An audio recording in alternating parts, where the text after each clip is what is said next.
Now, the official Suncoast weather with ABC7 meteorologist John Scalzi. We're on Emerson Point Reserve at Sneed Island, and I'm joined by Charlie Hunsinger, the director of Parks and Natural Resources here in Manatee County, who's going to show us what the shells that you find littering this preserve are. They've got amazing history, Charlie. Well, they have several functions in the life of the American Indians that were here. They served as tools, of course, as food sources and building materials, because there's no natural stone in this part of the state. So in building for their home sites, they would collect these shells from the shore and literally pile them upon pile to create homesteads, get them off the water, get them up to air and circulation. They also use them as tools to get food. Any shell like this, of course, as you found on the shore, has a good foot here that you can't penetrate. Right. But to come into it, if you can cut the muscle someplace on the shell and harvest it, we do this today on conch shell. So back here, and this is taken from our museum right behind us here, is an area where these Indians took this and took a shell hammer, and this is a real deal here. This is probably about 2,000 years old. Wow. If I can show the camera, literally a hole put through the center, a notch on the other side. This would have been laced in sinew. You can see the compression points here, and literally hit the shell. Great hammer. Right there, and cut through, cut the muscle, and you have your food source. And you just stick a stick in there, release the muscle, and That's you've right. got dinner. That's right. And so we're right on the banks of the water here. So they would fish and over time build up their mound of empty shells to a point where they could be safe from floodwaters or hurricanes, or get some ventilation, maybe catch a breeze to keep cool. How big are some of these mounds that we see out here? Some of the temple mounds and ceremonial mounds are some of the largest in the Tampa Bay area.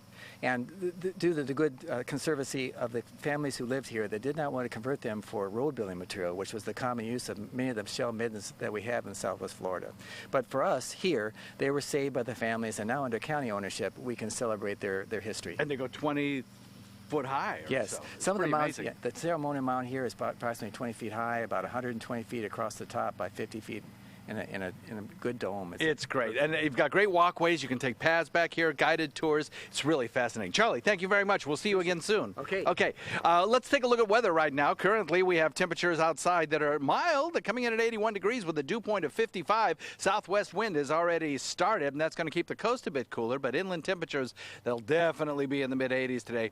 81 degrees right now in parts of inland territory, Wauchula, Arcadia, Mayaca. Closer to the coast, we have some 79 still on the board, some 70, 76 Longboat Key, 79 in Inglewood. Most other places, though, are already hit the 80-degree mark. No rain falling anywhere that we look on radar, and certainly locally it's very quiet. I think it will be today as well.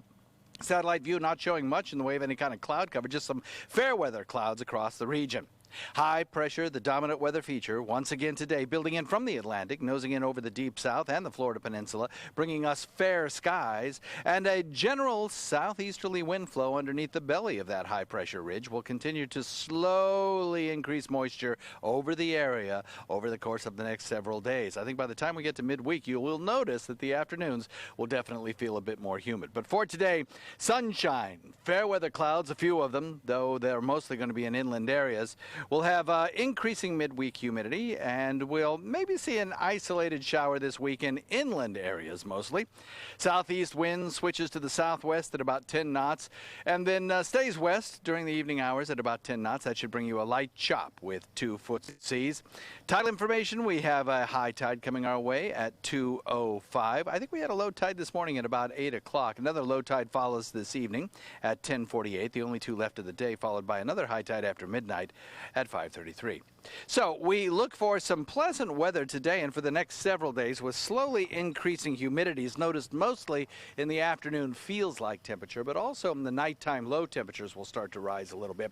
Daytime highs should remain fairly flat. We'll pick up a degree or two as we head into Thursday, Friday time frame. And then maybe, if we're lucky, everybody gets about a 10 to 20% chance of a Saturday shower as the humidity increases in a front sag south.